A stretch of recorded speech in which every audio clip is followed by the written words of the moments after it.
కాకినాడ గాంధీనగర్ లో గల గీతా విహార్ లో శ్రీకృష్ణ జన్మాష్టమి వేడుకలు ఘనంగా నిర్వహించారు. ఈ సందర్భంగా గీతా విహార్ చిన్నారులు పలు సాంస్కృతిక కార్యక్రమాలు అందరినీ విశేషంగా ఆకట్టుకున్నాయి.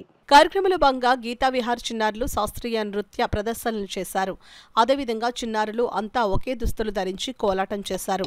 శ్రీకృష్ణ జన్మాష్టమి సందర్భంగా ఉట్టు కొట్టే కార్యక్రమాన్ని నిర్వహించారు. గోపికలు శ్రీకృష్ణ వేషధారణలో ఉన్న చిన్నారులు ఉత్సాహంగా ఉట్టును కొట్టారు. కృష్ణాష్టమి సందర్భంగా నిర్వహించిన వివిధ పోటీల్లో గెలుపొందిన చిన్నారులకు గీతా విహార్ అధినేత నాగమణి బహుమతులు అందజేశారు.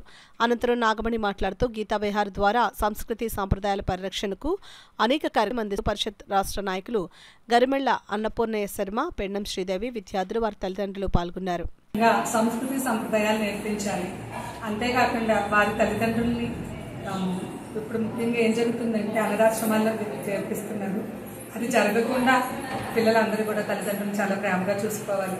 ఎప్పటి నుంచో మన సనాతన ధర్మాన్ని నిలబెట్టాలని సదుద్దేశంతో ఈ చిన్న సంస్థ చాలా చిన్నగా ప్రారంభమైందండి. ఈ రోజున చాలా మంది అన్ని రకాలుగా ఆధ్యాత్మిక విద్యను నేర్చుకుంటూ సంస్కృతి సంప్రదాయాలను పాటిస్తూ అందరూ కలిసిమెలిసి పండుగలు నిర్వహించుకుంటూ చాలా సంతోషంగా మేము పండుగలు నిర్వహించుకుంటున్నాము. అంతేకాకుండా పిల్లలందరూ ఎన్నో పోటీలకు వెళ్తూ వారి వారి ప్రతిభలను చాటుకుంటున్నారు.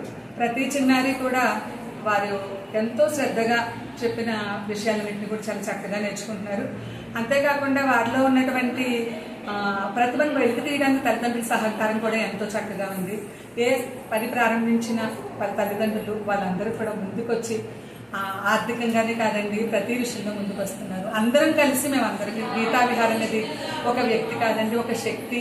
ఎందరమో కలిసి ఈ శక్తిని ముందుకు నడిపిస్తూ శ్రీకృష్ణ పరమాత్మ ఎన్నో మంచి విషయాలు మా చేత చేస్తున్నారు. ఎన్నో ధార్మిక కార్యక్రమాలు చేస్తున్నాము. అనాథాశ్రమాలకి వీటికి సేవా కార్యక్రమాలు చేస్తున్నాము.